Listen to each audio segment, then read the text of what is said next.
qu'on admet tout, on ne dit rien. Et donc, je voulais être dans le concret, c'est pour ça que je suis venu au niveau local. Là où effectivement tu vois ce que tu réalises, tu ne fais pas que voter des lois, et là tu es vraiment dans le vrai concret et la proximité des gens, et tu arrives à accompagner, à aider des gens dans les problèmes qu'ils peuvent rencontrer. Justement. Alors, ça n'a pas été un frein quelque part, la couleur de peau. La- le sport, peut-être, ça t'a aidé à se dire, se surpasser, faire plus que les autres, à y arriver. Comment est-ce possible, Béa? Oui, c'est vrai que le sport m'a certainement aidé parce que à un moment donné, tu vois l'image du champion, la personne qui a réussi en fait malgré toutes les difficultés à franchir quelque chose, et donc le regard des autres change aussi par rapport à toi. Et puis après derrière, ben, quand tu arrives au début au Parlement, c'est pas évident parce qu'on nous a amené un boxeur ici, un type qui a rien dans la tête.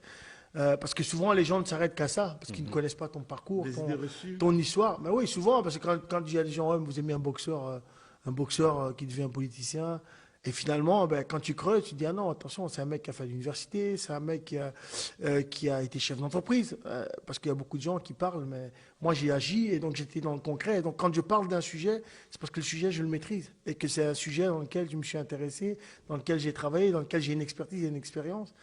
Et donc finalement, ben, le regard des gens change très souvent parce qu'au début, quand tu arrives à des appréhensions, et puis finalement, on se dit, ah ouais, non, le gars, il est quand même, il est intéressant, il dit des choses intéressantes, on va plutôt l'écouter. En plus, c'est un boxeur, donc si on ne fait pas attention.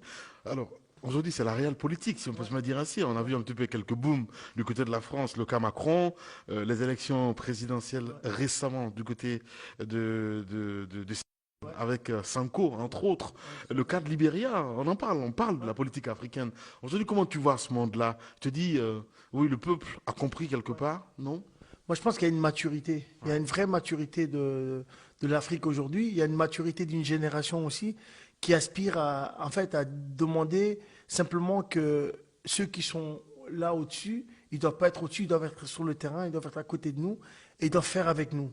Ils peuvent plus faire de la politique comme on faisait avant, Mhm. c'est-à-dire qu'il y a le grand chef qui est au-dessus et qui dit ce qu'il faut faire et qui fait ce qu'il a envie, et que nous, on n'a rien à dire. Et donc aujourd'hui, il y a un peuple qui a une maturité et qui se dit, vous avez besoin de travailler avec nous pour qu'on puisse avancer d'une manière plus concrète. Et aussi, il y a cette proximité.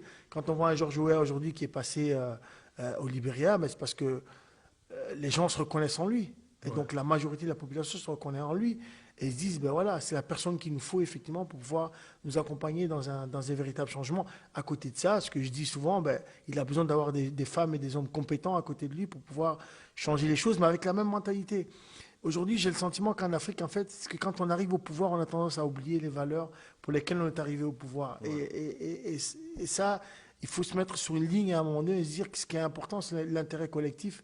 Et comment est-ce qu'on fait émerger notre population, notre peuple, pour, voilà, pour pouvoir changer les choses. Ouais. Et Finalement, on a envie de dire qu'il faut être une grande gueule parce que quand on prend le cas de Sanko, Ousmane Sanko, du côté ouais, il a osé. de. Ouais, au Sénégal, il a osé. Et je pense que c'est un véritable changement aussi, parce il y a une jeunesse aussi qui s'est exprimée.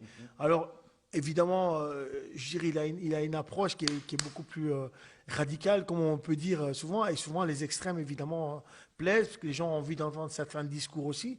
Et son discours, il est vrai. Et il est parfois trash, mais il est vrai. Et donc, les jeunes se reconnaissent en lui. Et c'est pour cette raison d'ailleurs qu'il a pu faire Ce score.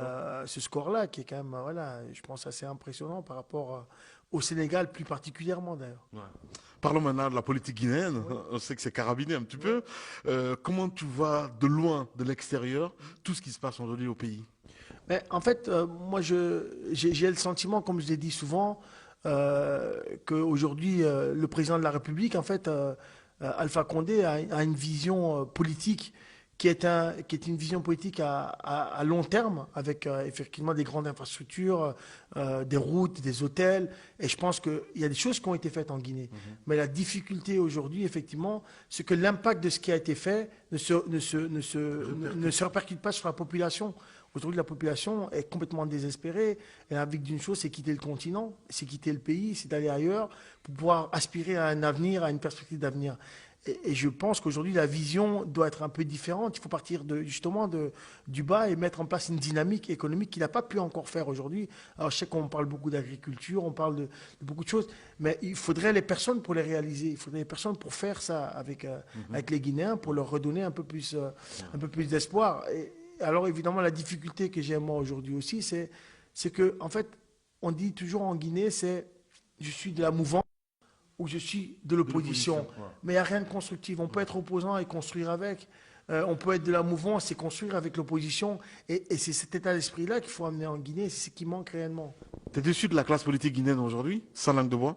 Ben, honnêtement, je suis déçu des hommes. Ouais. Je ne suis pas déçu de la classe politique parce que je pense qu'il y a des. Moi, j'ai rencontré des députés, notamment qui sont des députés uninominaux, qui, au niveau localité, font du bon boulot, sans nécessairement avoir les moyens pour le faire. Donc, ils font un travail.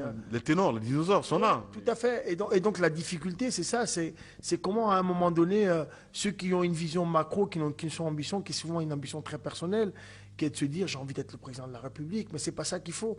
Il nous faut plusieurs présidents de la République, il nous faut un collectif, une équipe qui permet justement d'amener et de changer les choses. Et la difficulté que j'ai moi aujourd'hui, en tout cas au niveau du leader et des leaderships qu'on a en Guinée aujourd'hui, c'est ça, c'est une ambition qui est parfois qu'on a le sentiment que ce sont des ambitions qui sont très personnelles. Et derrière le discours, il n'y a rien de positif.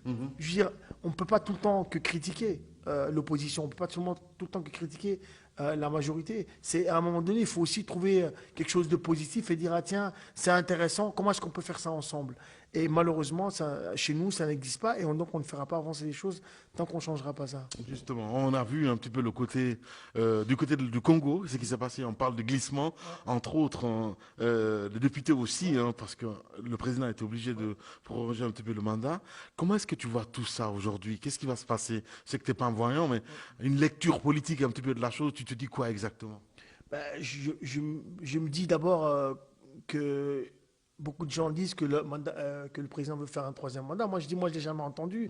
Donc voilà, moi, je laisse le doute. Mais derrière ça, je pense que la maturité de la population aujourd'hui fait en sorte que je pense qu'ils ne seront pas prêts à accepter un troisième mandat. Mais en même temps, moi, ma vision, c'est de me dire quel héritage le président de la République veut laisser.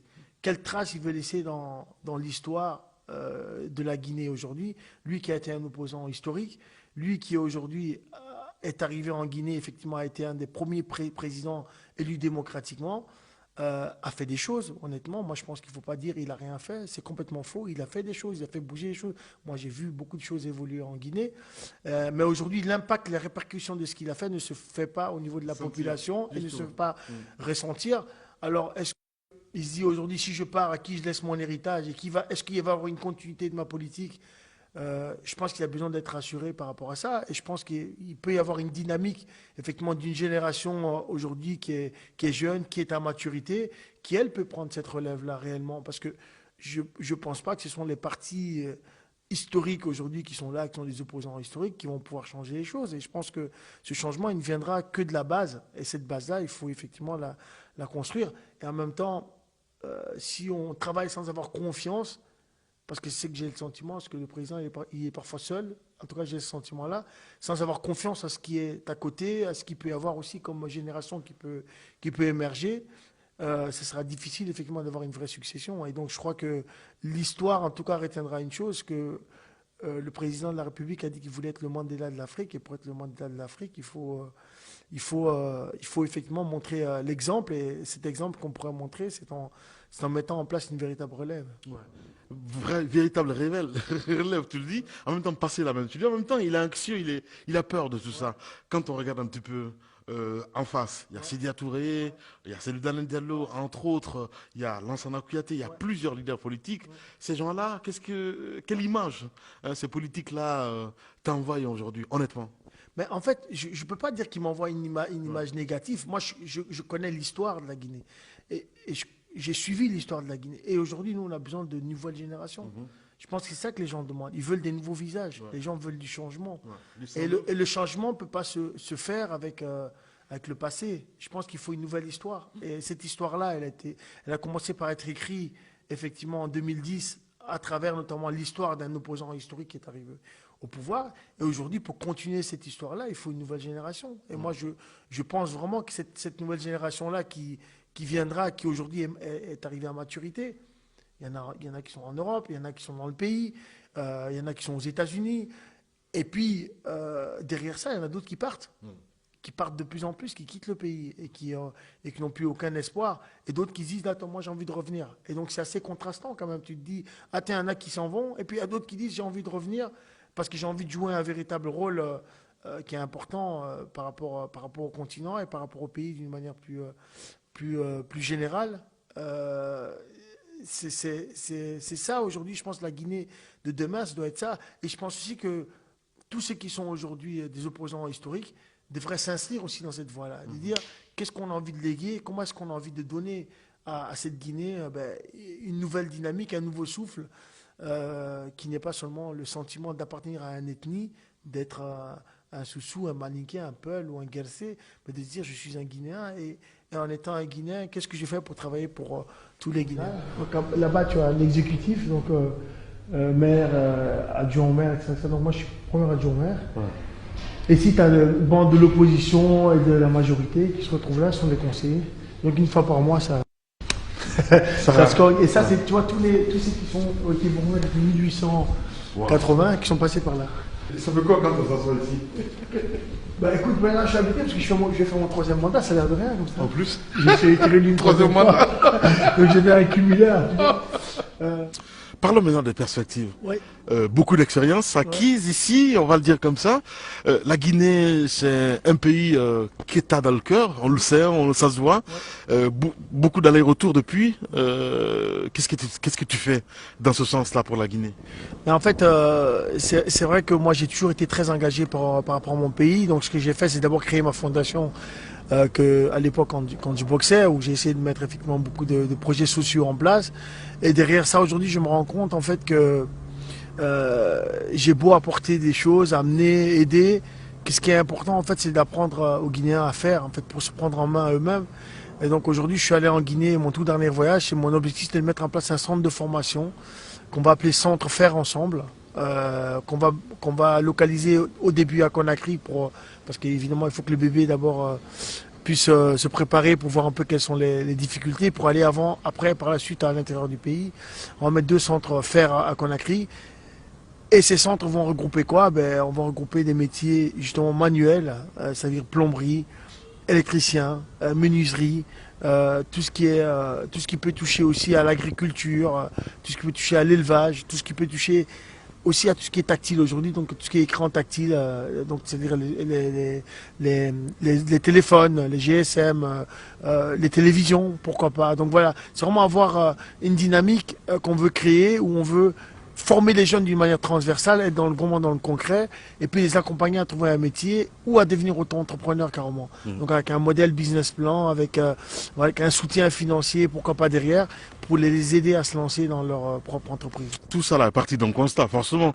On voit aujourd'hui, si ce n'est pas peut-être le cas en Belgique, mais en France, la Guinée quand même, malheureusement, nous sommes un petit peu, allez, on va dire premiers sur le peloton en ce qui concerne les demandeurs d'asile. Est-ce que c'est le pareil ici? Oui, c'est effrayant, justement, c'est ça qui me fait peur, parce que je dis, partout où je vais, en fait, je me dis, ah, mais celui-là, c'est un Guinéen. Dès que je me dis, c'est un Guinéen. Et donc, il y a de plus en plus de Guinéens, en fait, en Belgique, il y a de plus en plus de Guinéens en Europe. Les premiers demandeurs d'asile, aujourd'hui, chez les mineurs, ce sont des Guinéens qui sont en Belgique ou en France. Les troisièmes demandeurs d'asile en Belgique, ce sont les Guinéens. Après des pays comme l'Afghanistan, la Syrie, où il y a la guerre. Donc, tu te dis, waouh, chez moi, il n'y a pas la guerre. Les gens, ils ne meurent pas de faim. Mais les gens, ils sont malheureux, ils n'ont plus de perspective d'avenir dans leur pays. Et donc, ils se disent, le seul moyen qu'il y a, le seul rêve que j'ai, c'est de quitter le pays, mais avec tous les risques que cela comporte. Évidemment, traverser la mer, ça veut dire passer par la Libye où on peut devenir un esclave.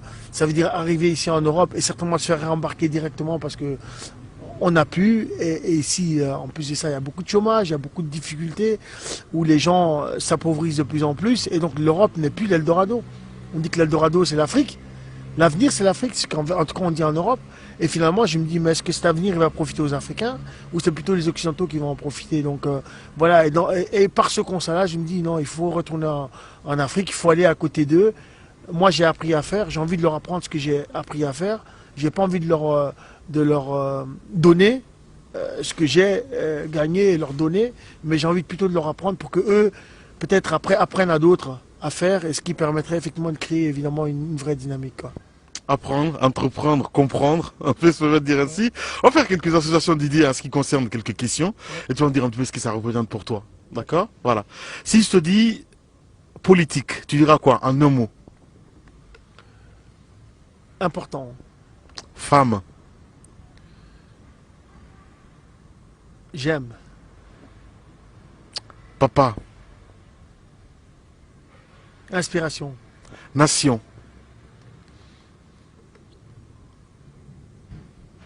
Cœur. sport.